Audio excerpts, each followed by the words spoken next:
દાદાને તો ભાઈબંધ મળ્યા છે, જેવા હાથ પકડીને હેડે આગળ આગળ જોઈશી.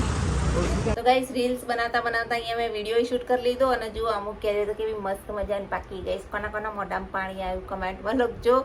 કેરીઓ ખાવી હોય તો આવી જાઓ ગાઈસ. જુઓ મસ્ત મજાની લાલ લાલ કેરીઓ પાકી ગઈ, હાક પડેલી કેરીઓ.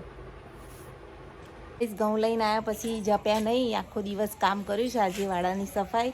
અને જુઓ રેલા ઉતરું તાપ તાપ થઈ ગયા છે. એના પપ્પાની ફ્રેન્ડ આવ્યા ગાડી લેવા, તો ગાડી લઈ જઈશું ને. એ ચા નાસ્તો તૈયાર કરી દીધો છે મીના પપ્પા માટે. ચા નાસ્તો ખાખરા જુઓ. કૃષ્ણ જય શ્રી કૃષ્ણ, જય શ્રી મહાકાલ. ચલો ગાઈસ તમે ચા પીવા, ગરમા ગરમ ચા અને ચાટ પૂરી નીર પહેલા રખાય. તો guys welcome to my new blog. બધાને જય શ્રી કૃષ્ણ, જય શ્રી મહાકાલ. નવા બ્લોગમાં બધાને સ્વાગત છે.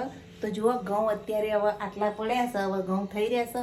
લોટ બોટ બધી દીધો અને કપડાં બપડા ધોઈ નાખ્યા, વાસણ બાસણ જુઓ ઘસાઈ ગયા. સવાર સવારમાં બધું કામ ફિનિશ કરી અને અત્યારે હવે જઈએ છીએ બજાર. શાક સમારવાનું બાકી છે, શાક વઘારવાનું બાકી ને 11 વાગી ગયા ગાઈસ. મીરભાઈ સ્કૂલે ગયા અને આપણે ગંજમાં જઈ અને ઘઉં લઈ આવીએ. ચલો તમે પણ અમારી સાથે. 11:30 વાગે અમે નીકળી ગયા છીએ અને પપ્પા આગળ રાહ જોવે છે. મિહિર હજી સ્કૂલથી આવ્યો નહીં, આવવાની તૈયારી છે. તો ચલો આપણે રિક્ષા શોધીને રિક્ષા ફટાફટ બેસી જઈએ. તાપમાં રિક્ષા મળશે નહીં જલ્દી, પપ્પા રાહ જોઈ રહેશે. તો રિક્ષાને વેઇટ કરીએ, રિક્ષા આવે એટલે નીકળીએ. ગાઈસ બે રિક્ષાઓ આવે છે. ફાઇનલી રિક્ષા મળી ગઈ છે ને હવે જવા માટે નીકળ્યા છીએ. ડિસ્ટ્રિક્ટ બેંક આગળ જઈએ. મારે મહેસાણાનું બસ સ્ટેન્ડ. ટ્રાફિક બહુ, બજારમાં બહુ આજે ટ્રાફિક છે ગાઈસ. ભવનનો ડાળ અહીંયા પણ શાક માર્કેટ જેવું જ છે. કેરીઓન બેરીઓન જો બધું મળે. તો અહીંયા ગોપીનાળે જ ઉતારી દીધા અને ચાલીને હવે જવું પડશે. ત્યાં છે ગણપતિનું મંદિર, દર્શન કરો બધા.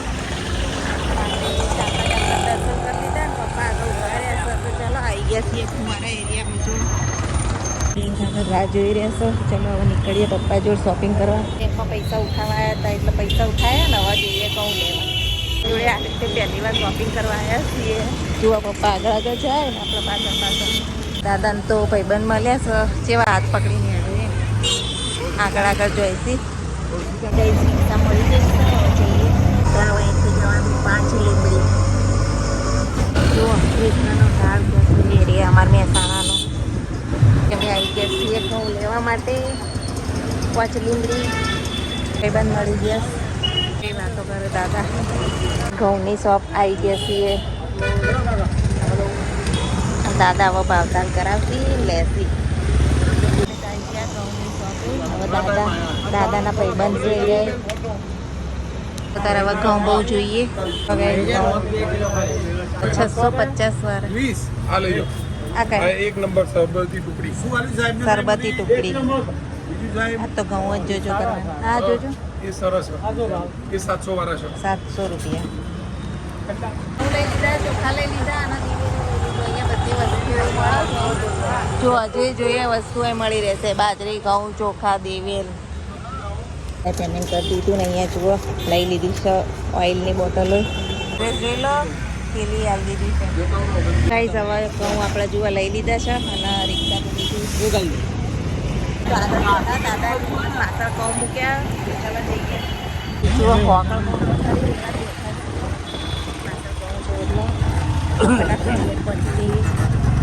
આ જો આ રેલવે સ્ટેશન, મહેસાણાનું મેન રેલવે સ્ટેશન અને મહેસાણા ટ્રાફિક શાખા.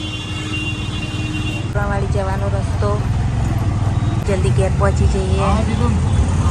લબડીને બેઠા છીએ અને ટ્રાફિક આગળ જામ છે એકદમ. ખબર ત્યારે ઘેર પહોંચી તાળું મારીને ગયા હતા ને મિહિરભાઈ આવી ગયા છે. તો ચલો હવે ઘઉં બહુ ઉતારીએ. આપણે ઘઉં મુકાવી દેવડાવીએ. દેવડાવીએ જુઓ. ચોખા તો સાફ કરવાના એટલે અહીં મુકાવડાયા. મિહિરભાઈ આવી ગયા. થાકી ગયા લાગો છે. અમે ત્યાં જઈને આવ્યા તો દાદા જોડે શોપિંગ કરવા. ઘઉંના થપ્પા મારી દઈએ. આવીને તો રસોઈ બનાવી. હા તો અહીંયા જુઓ દાદા માટે આપણે શું શું બનાવીશ. રીંગણ બહુ ભાવે તો રસાવાળું રીંગણનું શાક, છાશ, સેવો અને રોટલી બધું દાદાને આપી દીધું. શું લાવું તમારા માટે? અને મિહિરભાઈને પનીર ટીકા. ભાઈ ખાવતા તો થાકી ગયા છીએ તો ફટાફટ ખાઈ બહીને થોડો આરામ કરીએ પછી આપણે વાડાનું થોડું ઘણું કામ બાકી બધું પતાવી અને પછી પાછું ઘઉં વીણવાનું આવ્યું. એક કામનો પાર આવ્યો નહીં તરત બીજું કામ આવી જાય છે. તો આપણે આજે વાડો કમ્પ્લીટ કરી દઈએ ને કાલથી ઘઉં વીણવાના લઈ લઈએ. એટલે પનીર ટીકા ખાઈએ. દાદાને તો ભાવતું નહીં પનીર ટીકા નહીં. આપણે હા હોટલનું નહીં ખાતા. ઘઉં લઈને આવ્યા પછી જપ્યા નહીં. આખો દિવસ કામ કર્યું છે આજે વાડાની સફાઈ. અને જુઓ રેલા ઉતરું તાપ થઈ ગયા છે. ખૂબ મહેનત કરી આજે. શું કર્યું તમને બતાવું. જુઓ ખવાડામાં જાંબુના બધા પત્તા હતા ને બધું સાફ કર્યું. દેખો કમ્પ્લીટ ક્લીન કર્યું ને 4 દિવસથી આવી રીતે કોથળા ભરીને કચરામાં નાખીએ છીએ. અને આ જુઓ લાકડાનો મોટો ઢગલો કરી દીધો છે. હવે આપણે શિયાળામાં બાળવા થશે અને હજુ ઠેકાણે પાડવાના છે. અને સરસ મજાનો વંડો થઈ ગયો. હવે વાડો આપણો જુઓ. ગાઈઝ હવે રસોઈની તૈયારી કરીએ. હાવણા બાવણા લઈ અને રસોઈ બાજુ વળીએ. અહીંયા તો બધું કમ્પ્લીટ ચોખ્ખું થઈ ગયું. આ દિવસ બસ વાળાની સફાઈમાં જ ગયો ને અંધારું થઈ ગયું છે. રસોઈની માર તો મોડું થયું છે. જ પૂરું ઘઉં આવ્યા છે. હવે કાલથી ઘઉંની સફાઈ ચાલુ કરવાની છે. તો આજે વાડાની સફાઈ પૂરી કરી આપણે. હવે રસોઈ બાજુ વળીએ અને પછી કાલથી ઘઉં કાઢીશું. તો ગાઈઝ જુઓ અત્યારે તો મસ્ત મજાની કેરીઓની સિઝન આવી છે. તો નિકુલ કુમાર કેરીઓ આપી ગયા હતા. તો હજુ તો પકાવવાની એ બાકી છે. તો હું કેવી રીતે પકવું છું જુઓ તમે શું કર્યું છે મેં. જો બધી કેરીઓ આવી રીતે પાથરી દીધી છે. અને પછી એના છે ને આવી રીતે કોથળો ઢાંકી દેવાનો.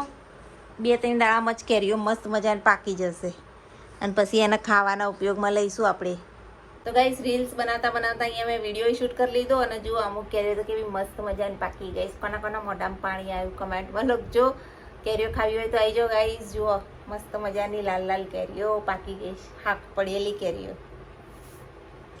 તો મસ્ત મજાની કેરીઓ ચટણી બનાવી સરસ.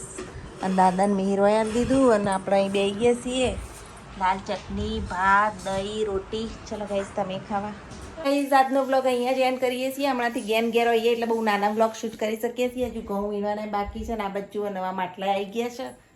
અને મિહિરભાઈ અત્યારે લેસન કરવા બેસે છું. હાથ પગ ધોવા ગયા છે. તો આજના વ્લોગને પણ સપોર્ટ કરજો. લાઇક શેર સબસ્ક્રાઈબ જરૂરથી કરજો. Thanks for watching my vlog. Bye. જય માતાજી.